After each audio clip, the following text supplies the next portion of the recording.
Alright, how's it going, ladies and gentlemen? Welcome back to another video. Got a couple things that I want to talk about. This particular video is going to be focused on the schedule that we have. It's been a little while since I decided to put out this video, mainly because of scheduling conflicts. I just haven't had the time to really sit down and pore over this schedule and take a look. I tell you the truth, I still haven't really pored over this schedule, but I have had a little bit of time to take a look at it and decide what it is that I like about it, what it is that I don't like about it, and come out with a video, to actually have time to sit down and put something out. So before I go into that, I've filmed I actually put out two other videos that I put into post-production, got them all finalized, and I never did post them. I just don't necessarily feel that they were right at the time to release them. I may release them, I may not.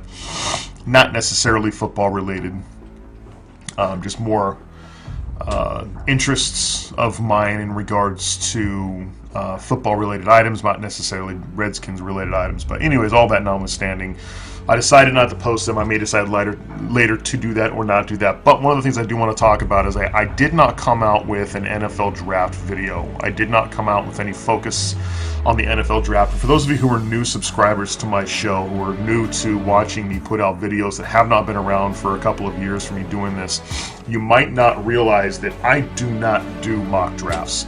I never have. I don't believe in them.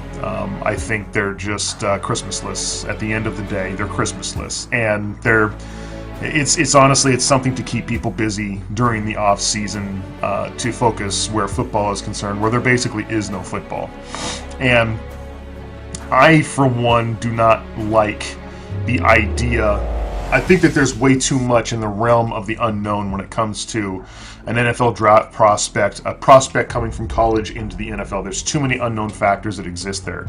And my expectation level for a player coming to the NFL, especially a player coming into my organization, my expectation level is way too high. And oftentimes they don't meet the level of expectation that I have set for them.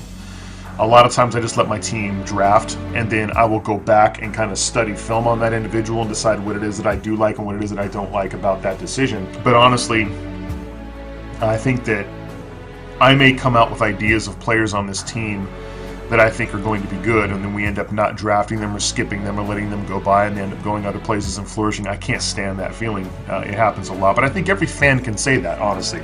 There's not too many fans out there that can say that my team drafts every single player that I want to put from college to the pros. There's going to be heartbreak where that is concerned, but I do find following the draft in my own way to be way more interesting. And what I usually like to do is kind of see how the draft runs with other people's mock drafts. So I do tend to like that and enjoy that a little bit more. But I don't do mock drafts. Very rarely will I actually go back and take a look at game film from a college scout who's ranked really, really high. I've actually done that a couple times this year, but not enough to put out video content on it. I can tell you right now, Mitchell Trubisky is a third, fourth round draft selection in my opinion. I would not take him any higher than number 4. I don't think he's a first round draft selection or a number 2 draft selection by any stretch of the imagination.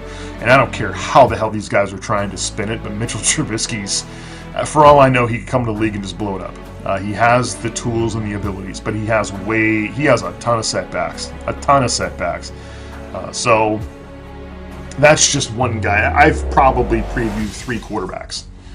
And to be honest, if I was looking at a quarterback out of this draft and I was no longer going to be moving in the direction of a Kirk Cousins, I would personally, it'd be tough to say which one I'd be looking at because I have not seen them all. I've only watched extensively 3 individuals, and I would probably take that kid out of Notre Dame.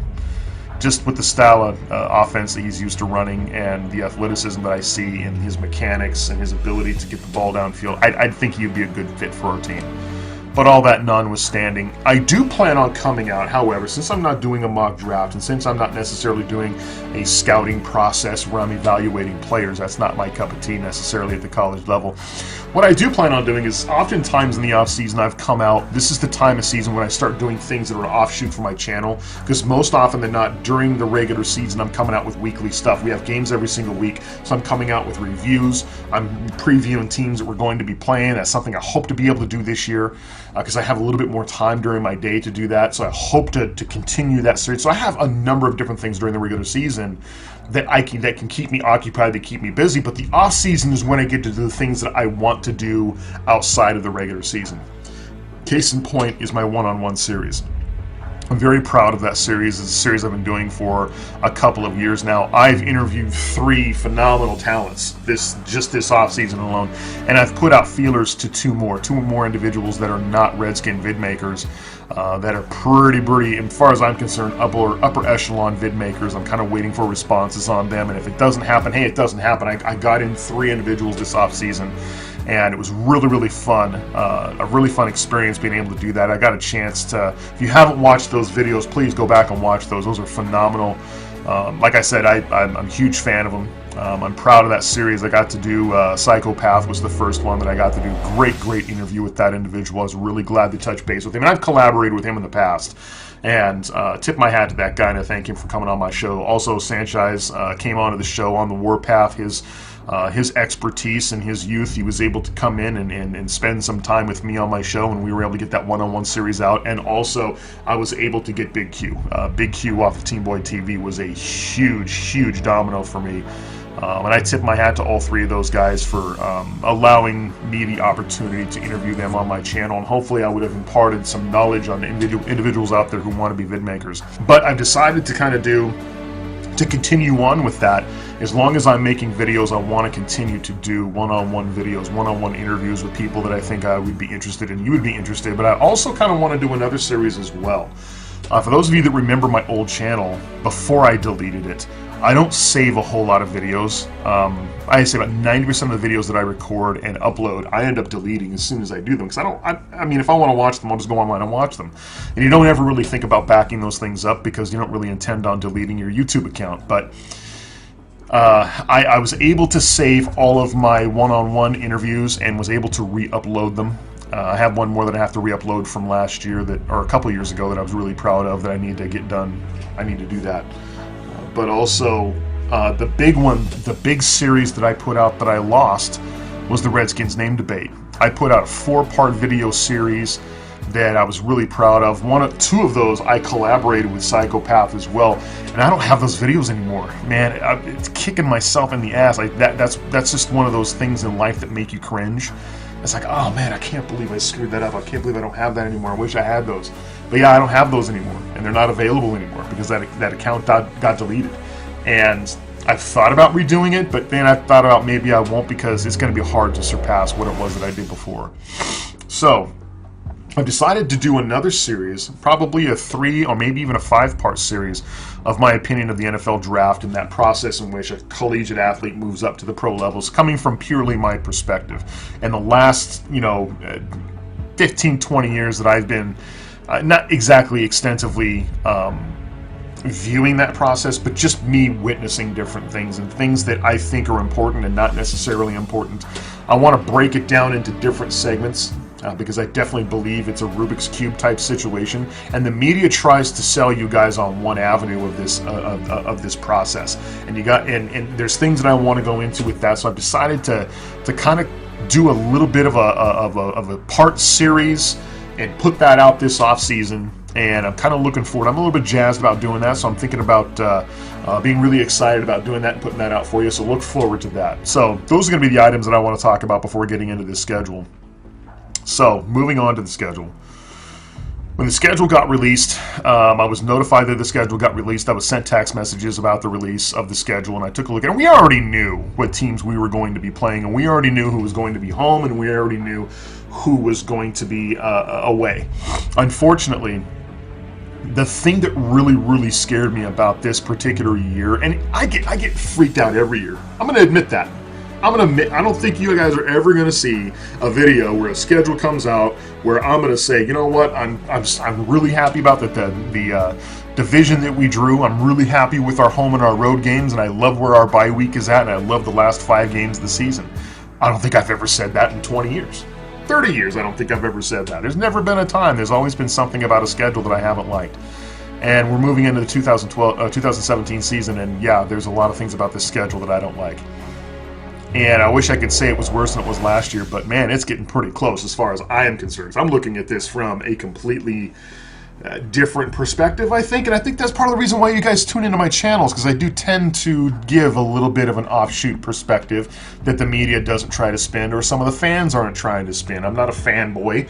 I have a lot invested in this team, but I usually try to look at this from a realistic perspective. And I got to tell you, before these dates even came out, what had me worried was that we drew the AFC and the NFC West. That there's not another division in all of football that is worse than having to go west, because unfortunately DC is in the east. They're located on the eastern end of the continent, and you got to travel all that way to travel and play these teams that are in the west, and there are just certain games that you hope are at home. And unfortunately, one of those games we do have that we play that is going to be at home, I was glad to see, and that was the Arizona Cardinals. The Arizona Cardinals, I don't like traveling to Arizona.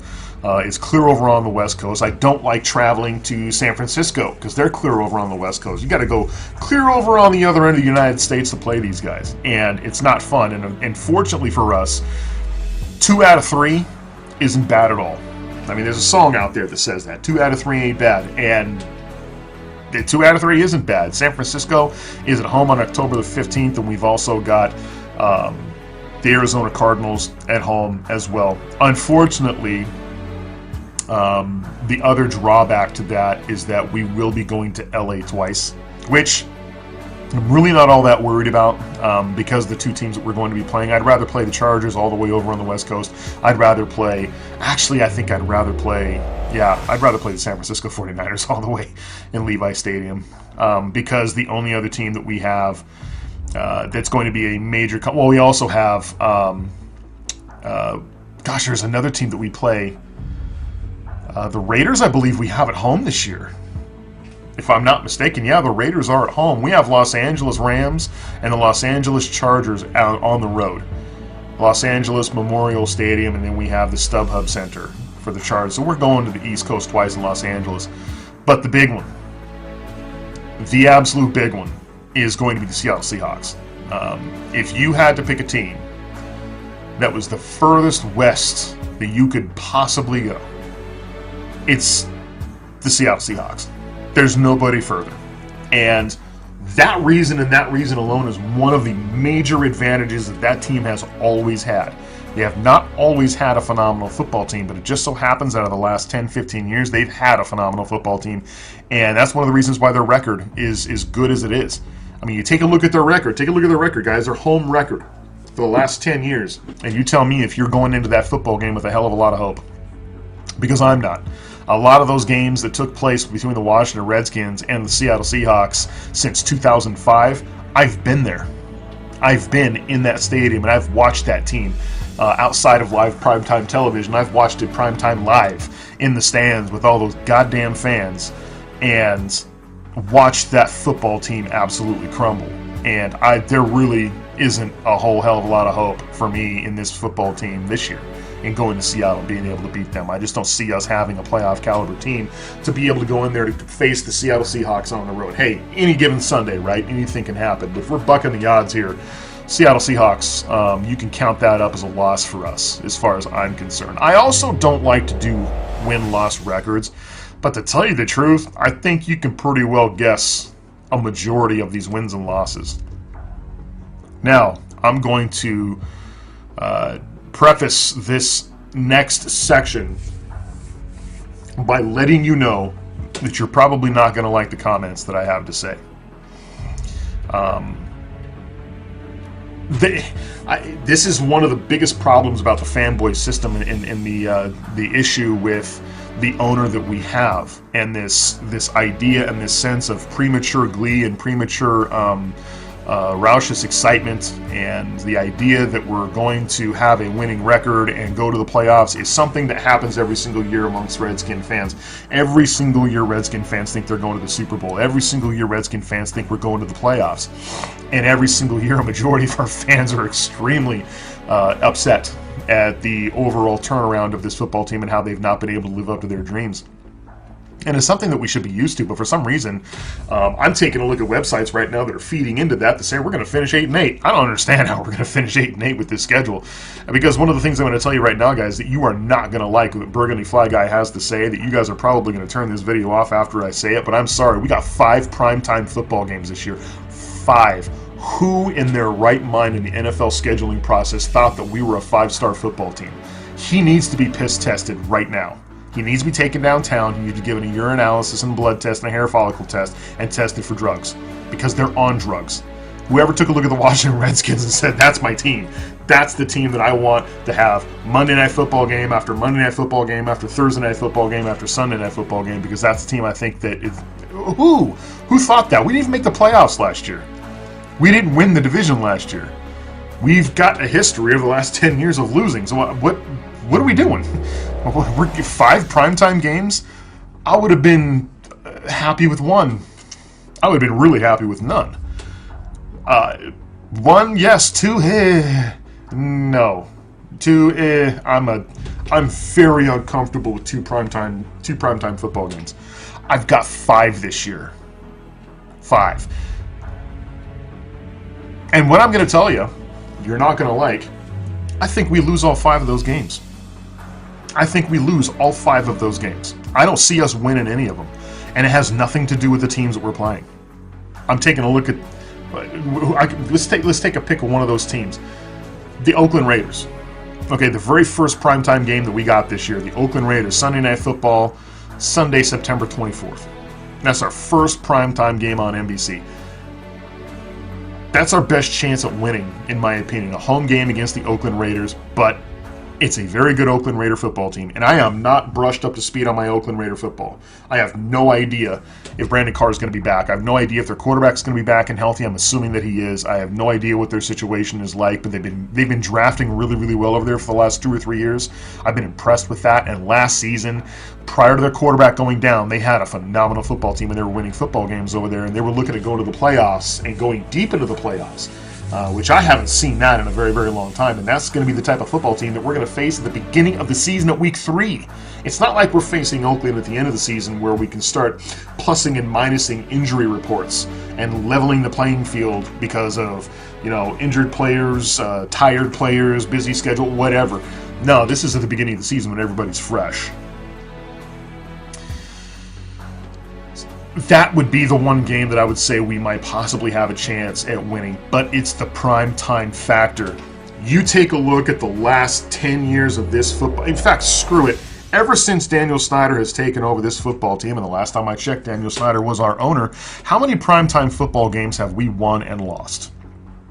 Our track record is absolutely abysmal, and there is nothing about this offseason that should sell you guys on the fact that we are going to be a phenomenal football team this year. We just got done letting go of 2 1,000-yard receivers. Let them go. Not even negotiated. We didn't even try. We didn't even try because we are sold on a kid who last year had 500 yards receiving, and another guy who's a project that got 1,000 yards receiving, but not under our system. Who knows how well he's going to do, or if he even holds up. I'm actually thinking that Pryor's going to do fairly well for us. But we just got done giving up a 1,000-yard receiver for a 500-yard receiver. And that's got me a little worried. So I really don't know what the Josh Doctson situation is going to be, but the kid's coming off a torn Achilles tear. Not something a lot of people recover 100% from, and we're expecting this kid to turn the lights out. And we're expecting Jordan Reed to be healthy all season. Guys, primetime football. This defense also, oh my God, this defense is still horrible. This defense is still horrible. I'm sorry, we have done very little to address this defense. This organization does not, they feel more than adequate with the subpar to a subterranean defensive performance this year. That's what you can expect. As long as a football team can come in and consistently average 4 to 5 yards a carry, the Washington Redskins are going to be probably getting beat. If we can't stop the run, if we can't stop that play action, hey man, forget it. If we can't stop 3rd and long, what are we even playing for? Stick special teams out there on defense to play. 5 primetime football games when we have a horrible and abysmal record on primetime. I'm chalking them up all as 5-game losses. And none of those games are none of those games are featuring the Seattle Seahawks. So that's going to be another loss. So I'm looking at least 6 losses right off the bat. Bam. 6 losses right off the bat. As far as I'm concerned, that's not good. And you talk about an 8-8 season when I can chalk up 6 just off the top of my head. Not looking too good. If we come out with 2 wins out of those 5 primetime games, you've by far exceeded my expectation level. Okay, and I'm not saying I'm not often wrong, but I'm not often surprised. I will say that. I can guarantee you that. I am not often surprised when it comes to the schedule and the win-loss record of this football team. So, one of the things that I definitely want to address, I believe it was, I think Louis T had a question on his video where he asked what it is that we think is the toughest stretch or schedule, toughest stretch in the schedule for our football team. I'll answer that question. In my opinion, it's the month of November. The month of November, I mean, let's go ahead and throw in, oh God, we can even throw in a couple games before that, but we would have been coming off a bye. We would have played San Francisco and had 2 division rival football games after that, but then you go into the month of November, and the very first game in the month of November is going to be all the way to Seattle, Washington to play the Seattle Seahawks, which is probably going to be a loss. We would have got done playing at home, had a short week to travel all the way to the West Coast to play those bastards, and then we come home and play the Minnesota Vikings, which is a game that we could probably win. We play very well against the Minnesota Vikings at home.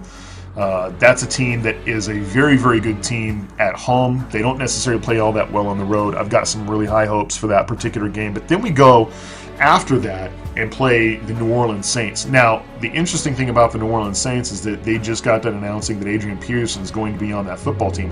I'm not counting Adrian Peterson to be healthy by November 19th, to tell you the truth. I'm kind of hoping that he's not. But if Adrian Peterson, who is going to be in the first year of a 2-year deal, is lighting it up, which is a very real possibility because the man's a specimen and defies all odds. If he is lighting it up during the season, we are not going to have a very good day against the New Orleans Saints because we are just not going to be able to stop the run very well. We're not. And against Drew Brees that can dink and dunk with the best of them. I mean, the last time we played that team at home, the last time we played that team on the road in the Mercedes-Benz Superdome, we had Robert Griffin on the football team in 2012, and we went to the playoffs that year. And we don't have that football team. We don't have that coach. We don't have that coaching staff. We've got a completely different coaching staff. We've got a completely different team, and I'm sure that they do too. But I just hope Junior Gallette's good by that year. I mean, by that time of the year. That's the big caveat. That's the big dark horse in that whole New Orleans Saints game. That should be a game he's got red circled. Hey, this is the game I need to be there for. This is a team that has stuck their neck out for me 2 years in a row. They haven't cut me. And if I'm still around, then I need to make it.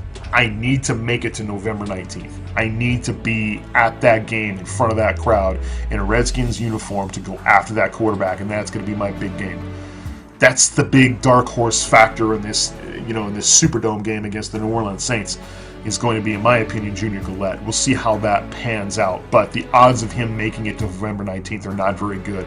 2 Achilles tears, ladies and gentlemen. 2 Achilles tears. Those are big-time tears. And whether he's going to be 100% by November 19th, I'm not getting my hopes up. Then, of course, we turn around and we play 2 division rivals. 2 division rivals, one at home and one on the road. And the only thing that sucks about those 2 division rivals is that they're 2 of the strongest division rivals in our league that we struggle against. And they're both primetime football games. Both of them are Thursday night games. 2 Thursday night football games. The last time we played the Dallas Cowboys on Thursday night, we got destroyed. And the New York Giants have a tendency of destroying us on Thursday night. If I'm not mistaken, guys, wasn't the last Thursday night game against the New York Giants, wasn't that a home game for us where Kirk Cousins threw 7 interceptions or some damn thing. I don't know, man. It's not. I don't have a whole lot of hope in us doing. I just hope we stay ahead of Philadelphia this year.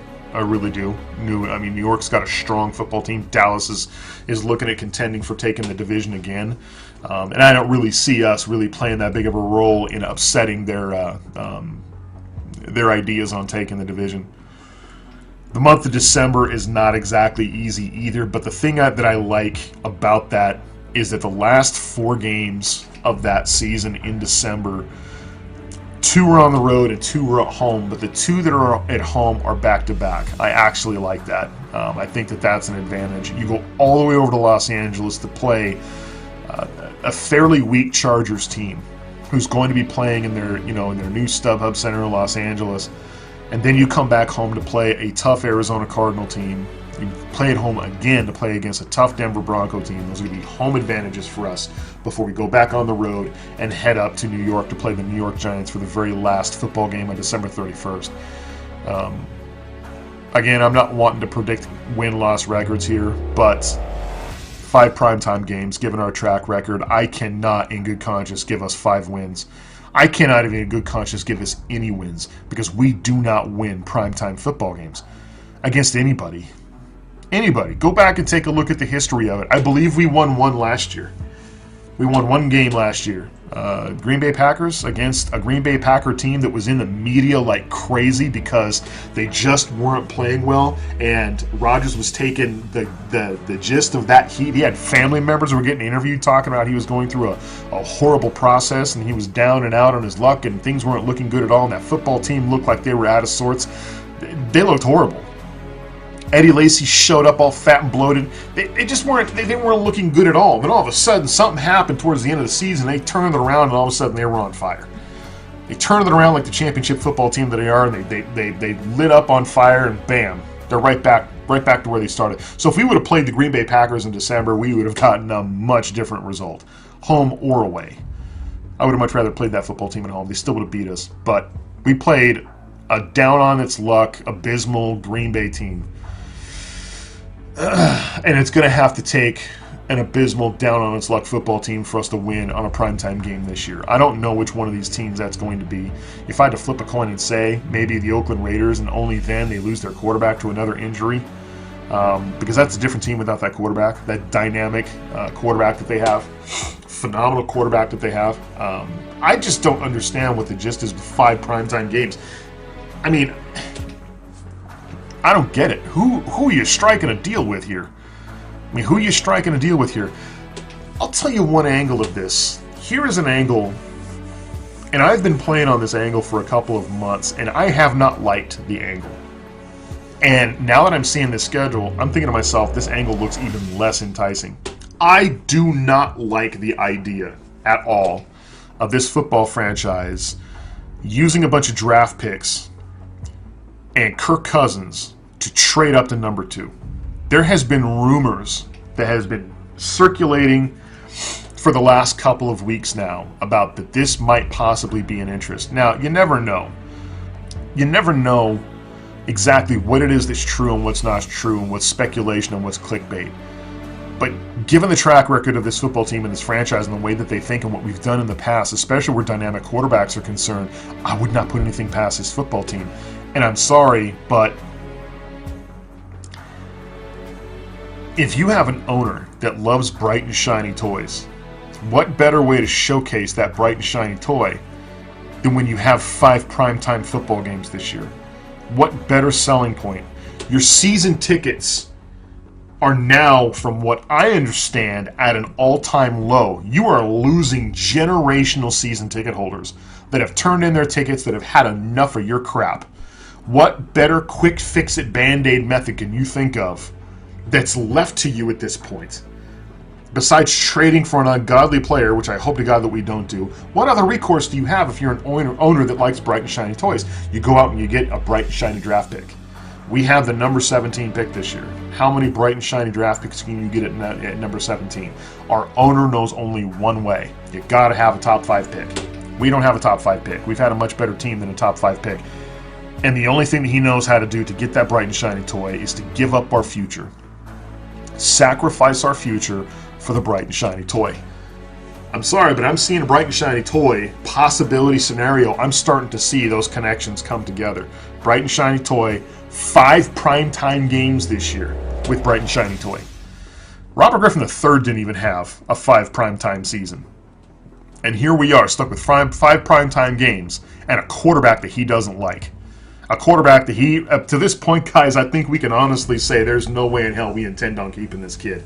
If you still are holding on to the hope that we're going to give Kirk Cousins a long-term contract, then I don't know what else more it is that you need. Maybe you need to see Kirk Cousins in another uniform. Maybe you need to see it. There has been no buzz whatsoever that we have been negotiating with his agent. We've given them an offer. One offer that I know of this offseason that we lowballed him again, and they've immediately turned down. And that was it. There's no phone calls going back and forth. There's no negotiating going on back and forth. We don't want this kid in Washington. We're not putting forth the effort to keep him here. And you can't let the kid walk. You look even dumber doing that. A trade is a very real possibility, and some of us vidmakers have been talking about a trade. I've been talking about a trade. If you're going to get rid of Kirk Cousins, you may as well get something for him. You can't just up and right let him walk for nothing. Not after all that he's put this team through, not the overall market value that football player has. But who's going to pick up his contract after, 2 franchise tags? Nobody's going to want to pick up that franchise tag deal. Maybe if you give him up in a draft, that situation works itself out. That is a possibility. Who would want to draft a high draft selection quarterback when you can trade for one that has a proven track record that can get your football team in the playoffs? That's the give and take. That's the possibility that I see. If we end up going after that quarterback out of Syracuse, who, in my opinion, is really another version of a Robert Griffin III, Deshaun Watson. I don't know, man. I don't know. With the needs that we have on defense, I'll save that video for when that happens. I don't even want to get into that now because we're supposed to be talking about the schedule here. But bright and shiny toy, 5 primetime games. You heard it here first. Burgundy Fly Guy. I think something shady is going to go down in the draft. I'm hoping that it doesn't. I'm hoping by the number 17 pick that the Washington Redskins would have made 2 moves with its number 17 pick. It either A, selects a player, or B, trades down. That's, if our prospects that we are aiming after out of the first round are not available, I would trade down. Trade down, give it up for whatever you possibly can. Maybe an earlier pick in the second. Hey, I would take that over giving up our future for another quarterback. That's me. I'm taking a look at this schedule, guys, and I don't like the fact we're playing West Coast teams and we're traveling to the West Coast as often as we are, twice in Los Angeles, once in Seattle. It's not conducive to a good football team that needs to recoup its energy and compete at a level at home that it needs to compete at when you've got short work weeks because you spent the whole time traveling. Take a look at when a football team finishes a game in Seattle and gets on a plane and comes back home, what time that plane docks and what time those players get in their rigs and go home and actually get some rest. You're getting very, very minimal rest. Minimal rest. And then you got to come back in on a Wednesday on a short week anyways and play another big, huge team. I mean, after the Seattle Seahawks, we got the Minnesota Vikings, but that's the only levity that we have, to be absolutely honest with you. I mean, we come back and play Arizona Cardinals after we travel to Los Angeles. I mean, actually, no, the Dallas Cowboys, we play the Chargers. That's actually a not bad game either, to tell you the truth. Primetime game against Dallas, we come back and play the Chargers. I kind of like that. But we have a primetime game on Monday Night Football against the Philadelphia Eagles, and then we come back the following short week anyway and play the Dallas Cowboys. So, Philadelphia Eagles Monday night, Dallas Cowboys, that's 2. Oh, man, that's a tough road. Tough road. Philadelphia Eagles Monday night. Sunday night, we play the Dallas Cowboys. Sunday night, Seattle Seahawks. We're going to be grabbing our ankles early on this one. Anyways, guys, that's going to do it for me. Let me know what you guys think in the comment box below. Look forward to my NFL draft series that I'm going to start working together and bringing out in the next couple of months. It's not going to be wham bam, thank you, man. I'm going to do a little bit of research into this and come out hopefully with some good quality video. And if you guys have any ideas, put it in the comment section. Let me know. Let me know what it is you guys want to hear. That's going to do it for me, guys. I will catch you all next time. For us fans, the twin feather, we ride together. Redskins for life. Peace out. We'll see you.